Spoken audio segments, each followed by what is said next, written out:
नमस्कार दोस्तों, तस्वीरें दिखा रहे हैं हम उत्तर प्रदेश के आजमगढ़ जिले से, जहां पर राज्यसभा सांसद रामजी लाल सुमन के बयान का आक्रोश बुधवार को आजमगढ़ में भी फूट पड़ा। राजपूत सेवा संगठन के राष्ट्रीय अध्यक्ष राकेश सिंह की अगुवाई में एक विरोधात्मक जुलूस मुंह पर काली पट्टी बांधकर निकाले गए, जो कुंवर सिंह उद्यान से निकलकर गांधी प्रतिमा, रैदोपुर शहीदों की प्रतिमा से होते हुए डीएम कार्यालय पहुंचकर समाप्त हुई। इसके बाद प्रधानमंत्री को संबोधित ज्ञापन जिलाधिकारी महोदय को दिया गया। राजपूत सेवा संगठन के राष्ट्रीय अध्यक्ष राकेश सिंह ने कहा कि महान वीर पुरुष राणा सांगा के खिलाफ सदन में ओछी टिप्पणी करने वाले राज्यसभा सांसद रामजी लाल सुमन के बयान से न केवल राजपूत समाज ही बल्कि समूचे हिंदुत्व को आघात पहुंचा है।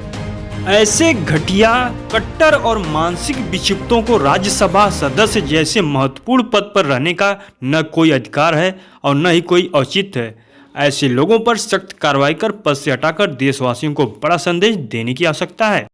देखिए घटनाक्रम की एक रिपोर्ट। मैं राकेश सिंह, राष्ट्रीय अध्यक्ष राजपूत सेवा संगठन। आज किस मांग को लेकर आप लोग मौन जुलूस निकाले हैं और ज्ञापन दिए हैं? आज हमारा मौन जुलूस निकालने का एक ही कारण है कि जितने भी ये दो कौड़ी के नेता हैं, जो अनपढ़ हैं, जाहिल हैं, जिनको सांसद में भेज दिया जा रहा है, सांसद बन जा रहे हैं, संसद में बैठ जा रहे हैं, लेकिन उनको इतना ज्ञान नहीं है कि जो भी जनता है अपनी है, उनको जनता ने चुन के भेजा है और वो एक संसद जैसी कुर्सी पे बैठ के और एक विशेष जाति को टारगेट करके वो अपना उल्लू सीधा करना चाहते हैं। तो मैं अपने मीडिया भाइयों के माध्यम से बताना चाहता हूं कि राजपूत समाज आज आखिरी बार अपने मुंह पे जो पट्टी बांधा है, इसके बाद दोबारा बांधने की नौबत नहीं आएगी, क्योंकि हमने ठान लिया है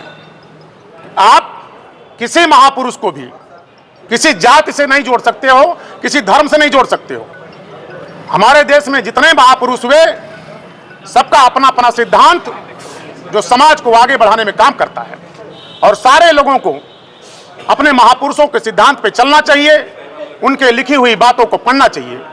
लेकिन जो आम आदमी है वो आपस में भाईचारगी बना के चलना चाहता है, लेकिन जो नेता हैं जिनको सह प्राप्त है, एन केन पढ़ के उनको उठा के संसद की कुर्सी बैठा दिया जा रहा है, लेकिन उनको इतना तमीज नहीं है कि अपने देश के महापुरुषों के बारे में क्या बोलना है, क्या नहीं बोलना है। एक सांसद जो रामजी लाल है, वो इतना भ्रष्ट, उसको हम जो भाषा में प्रयोग करना उसको नहीं करना चाहते हैं, क्योंकि उसमें और हम में कुछ अंतर दिखना चाहिए। उसने हमारे महाराणा सांगा जी के ऊपर ऐसी ओछी टिप्पणी की है और उसने किया, लेकिन इसके बाद पूरे संसद में और पूरे जितने हमारे शीर्ष में नेता हैं, किसी के तरफ से भी एक टिप्पणी उस पर नहीं आई, जो बहुत ही दुर्भाग्यपूर्ण है और निंदनीय है। लेकिन हमारे समाज को टारगेट करने का क्या मतलब है? हम क्षत्रिय हैं, शुरू से ही अपने सर्व समाज को लेकर चलने का काम किया हमने है, जो हमने शुरू से ही अपने परिवार के साथ अपने अन्य लोगों को भी रखा, उनका भरण पोषण करने का काम किया हमने। आज हम इतने दूषित हो गए कि हमको तिरस्कृत किया जा रहा है।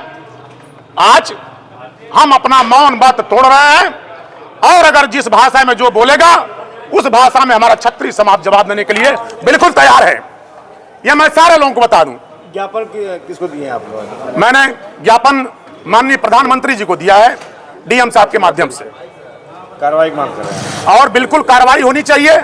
अगर कार्रवाई नहीं हुई, अगर उसको सांसद सभा से वो नहीं किया गया, निष्कासित नहीं किया गया, तो राजपूत सेवा संगठन और क्षत्रिय समाज उसको बाहर से निकाल के फेंकेगा, उसको अंदर जाने की जरूरत नहीं पड़ेगी दोबारा। तो प्रधानमंत्री जी से हमारा अनुरोध है, निवेदन है, मैं अपने क्षत्रिय समाज के द्वारा कहना चाहता हूं कि ऐसे लोगों को जो भ्रष्ट दिमाग के हैं, जो अताताई सोच के हैं, ऐसे लोगों का मानसिक चेकअप करने के बाद ही संसद और विधानसभा में भेजने का काम करे, नहीं तो उनका जवाब जनता और क्षत्रिय समाज बिल्कुल खुले तौर पे देगी।